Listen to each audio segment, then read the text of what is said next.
आज हम लोग जावास्क्रिप्ट के अंदर कैसे एक चेक बॉक्स के ऊपर क्लिक करके बाकी के जितने भी चेक बॉक्सेस हैं उनको हम चेक करेंगे, वो आज अपन देखते हैं। ठीक है, तो बहुत ही सिंपल सा एक फॉर्म बनाता हूँ मैं। इस फॉर्म के अंदर हम क्या है कि सबसे पहले एक ऊपर चेक बॉक्स बनाएंगे, जैसे मैं इनपुट टाइप लिखता हूँ चेक बॉक्स। ठीक है, और इसका जो नेम है मैं इसे सेट कर देता हूँ CHK_all। जैसे ये मैंने CHK_all दे दिया। ठीक है, और इसके टेक्स्ट में हम दे देते हैं चेक ऑल। ये मैंने चेक ऑल दे दिया। इसके जस्ट नीचे एक HR एलिमेंट सेट कर देता हूँ मैं, और फिर इसके अंदर मैं मल्टीपल चेक बॉक्सेस बना देता हूँ जिसका नेम जो है वो CHK से ही स्टार्ट होगा, CHK1। ठीक है, और यहाँ मैं लिख देता हूँ CHK1। इसी तरीके से आप मल्टीपल चेक बॉक्सेस क्रिएट कर सकते हैं, 2, 3, 4 और 5। ठीक है, इन सभी के आप नेम चेंज कर दीजिए क्योंकि नेम हमारी हमेशा आपके पेज पर अलग अलग होने चाहिए। ठीक है, फॉर्म का एग्जांपल मैं आपको लास्ट वीडियो में बता चुका हूँ और इसके आगे मैं आपको बताने जा रहा हूँ। तो जनरली ये एप्लीकेशन काफ़ी जगह यूज़ में आती है। जैसे आप देखते हो ईमेल अकाउंट्स वगैरह होते हैं आपके, हर ईमेल अकाउंट के अंदर एक ऊपर ऑप्शन होता है चेक ऑल का। एक साथ अगर आप मल्टीपल ईमेल्स को रिमूव करना चाहते हो तो आप उससे कर सकते हो। ठीक है, तो ये भी आपको किस तरीके से करना है कि यूज़र जब इसमें जैसे ही चेक करे, चेक के ऊपर उसने क्लिक करा, तुरंत ये जितने भी चेक बॉक्सेस हैं आपके वो चेक हो जाएं। एक बार हम इसे रन करा के देख लेते हैं तो हमारे एक कॉन्सेप्ट क्लियर हो जाएगा कि हम क्या करने वाले हैं अभी। ठीक है, तो जैसे मैं अगर चेक ऑल के ऊपर क्लिक करूं तो मैं चाहता हूं कि बाकी के जितने चेक बॉक्सेस हैं वो सारे के सारे चेक हो जाएं। ठीक है, ये हमें काम करना है। तो जैसे आप चेक करेंगे तो उसके बाद एक इवेंट फायर होता है, जावास्क्रिप्ट इवेंट जो होता है ऑन चेंज इवेंट। ठीक है, तो मैं यहाँ लिख देता हूँ चेक ऑल। ये मेरे इवेंट का नेम हो गया, ये मेरे इवेंट का या फंक्शन का नेम हो गया। अब इस फंक्शन की बॉडी आप कहाँ डिफाइन करोगे? हेड के अंदर।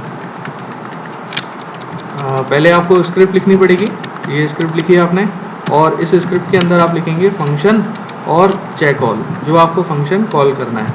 अब इसका कॉन्सेप्ट क्या हो सकता है? कॉन्सेप्ट ये है कि जितने भी फॉर्म के अंदर एलिमेंट्स हैं, हर एलिमेंट पर आपको लूप चलाना पड़ेगा और हर चेकबॉक्स के अंदर जो वैल्यू आ रही है वो वैल्यू इस चेकबॉक्स के वैल्यू पर डिपेंड करेगी।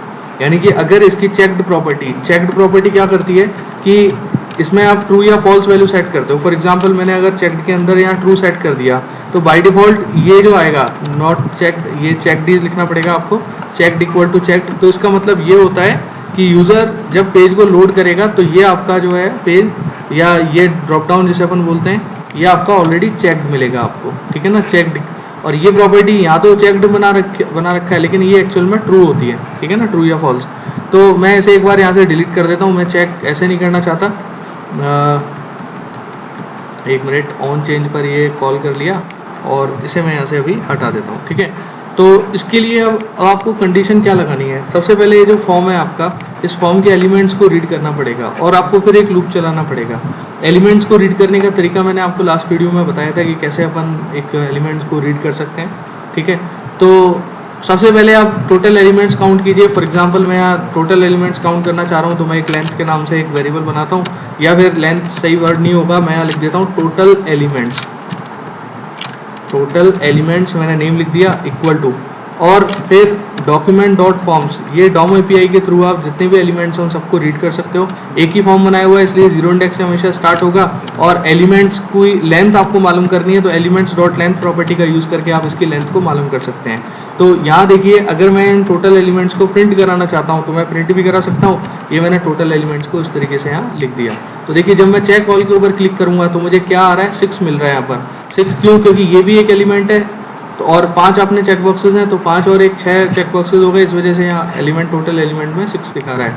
तो अगर आपको टोटल नंबर ऑफ एलिमेंट्स अगर मिल जाते हैं तो अब आप लूप चला सकते हो। लूप में क्या करेंगे आप कि हर एलिमेंट के अंदर आपको चेक करना पड़ेगा। तो मैं यहाँ क्या करता हूँ, लेकिन एक कंडीशन ये भी हो सकती है कि HTML के अंदर अगर आपने इनपुट टाइप टेक्स्ट ले रखा है तो ये भी तो एक HTML का एलिमेंट है। ठीक है, और अगर आप अब इसे रन कराओगे, जैसे मैं इसे वापस से अलर्ट को अनकमेंट करता हूँ और फिर मैं अगर रन कराता हूँ तो ये मुझे क्या रिटर्न करेगा? 7 रिटर्न करेगा। क्यों रिटर्न कर रहा है 7? क्योंकि टेक्स्ट बॉक्स भी आपका एक कंट्रोल ही कंसीडर होता है। ठीक है, तो ये एक प्रॉब्लम आ गई कि भाई अब अपन चेक बॉक्सेस में इसको कैसे आइसोलेट करेंगे कि इसे चेक नहीं करना हमें। तो इसके लिए आप क्या कर सकते हैं, हर एलिमेंट का नेम मालूम कर सकते हो, but before it you have to create a loop, that is where i = 0 से स्टार्ट किया। ठीक है, फर्स्ट एलिमेंट से अपन स्टार्ट करना चाह रहे हैं टोटल एलिमेंट्स तक ये लूप चलेगा और आई की वैल्यू को हमने इंक्रीमेंट कर दिया, ठीक है। तो टोटल नंबर ऑफ एलिमेंट्स को रीड करना है आपको, ठीक है।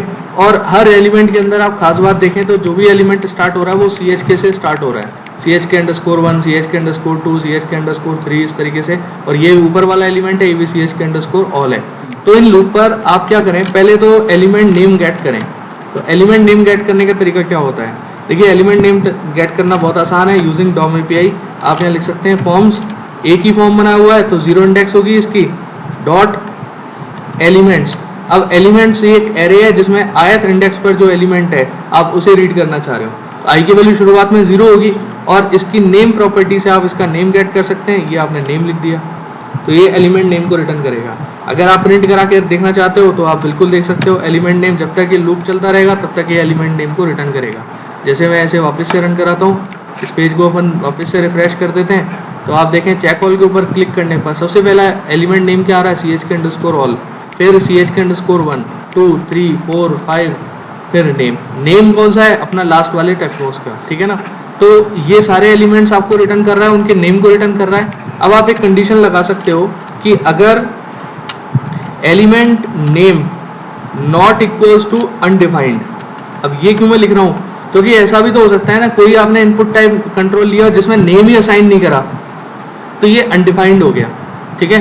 तो आप ये कंडीशन लगा रहे हो कि element name not equals to undefined, and condition लगाई आपने element name dot index of, ये एक मेथड है जावास्क्रिप्ट के अंदर। यूजिंग जावास्क्रिप्ट मेथड आप किसी भी कैरेक्टर की इंडेक्स मालूम कर सकते हो। फॉर एग्जांपल मैं यहाँ गेट करना चाह रहा हूँ CHK_ की इंडेक्स ऑफ, ठीक है ना।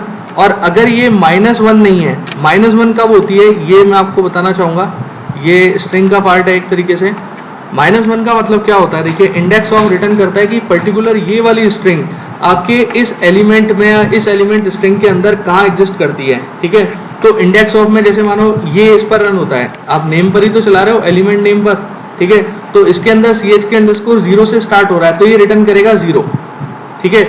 और अगर ये बीच में कहीं से स्टार्ट हो रहा है, मानो यहाँ लिखा हुआ है ABC, अगर ये लिखा हुआ है तो CHK कहाँ से स्टार्ट हो रहा है, यहाँ से स्टार्ट हो रहा है ना CHK, तो ये 0, 1, 2 और 3 यानी कि 3 रिटर्न करेगा। यानी कि टोटल मिला के बात ये है कि जो आप स्ट्रिंग यहाँ दे रहे हो, सर्च स्ट्रिंग दे रहे हो, वो किस इंडेक्स पर अवेलेबल है, ठीक है, ये वो चीज रिटर्न करता है। और अगर इसे इंडेक्स नहीं मिलती तो -1 रिटर्न करता है।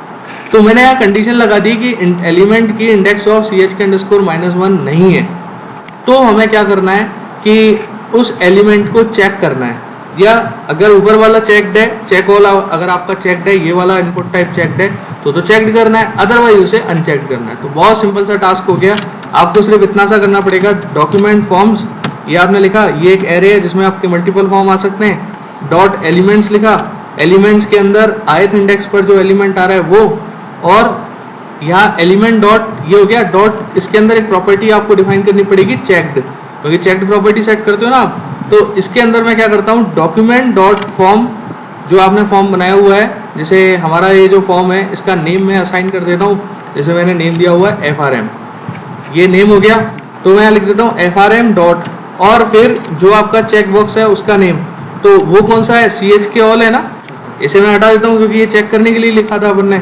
CHK_all, ये आपने लिखा डॉट चेक्ड। अब इसका मतलब क्या होता है, इस लाइन का मतलब ये है कि इसकी चेक्ड प्रॉपर्टी है, अनचेक्ड प्रॉपर्टी है। अगर ये चेक्ड होगी तो ट्रू रिटर्न करेगी, तो यहाँ ट्रू हो जाएगा, तो ये चेक्ड हो जाएगा। अगर ये अनचेक्ड है तो उस कंडीशन में फॉल्स रिटर्न करेगी, यहाँ भी फॉल्स हो जाएगा। तो इस तरीके से अगर आप अब इसे रन कराओगे तो देखिए जब आप इसके ऊपर क्लिक करेंगे ये नहीं हो रहा, कोई इशू आ गया इसके अंदर। Element name dot index of, okay, index में स्पेलिंग की मिस्टेक हो गई है। अब देखें जितने भी आपके चेक बॉक्सेस हैं वो चेक हो रहे हैं और अनचेक हो रहे हैं। तो इस तरीके से अपन ये एक छोटा सा प्रोग्राम फॉर्म का यूज़ करके बना सकते हैं, ठीक है। और भी वीडियो अपन बनाते हैं इसी के ऊपर, ठीक है, ऐसा ही कोई मैटर लेके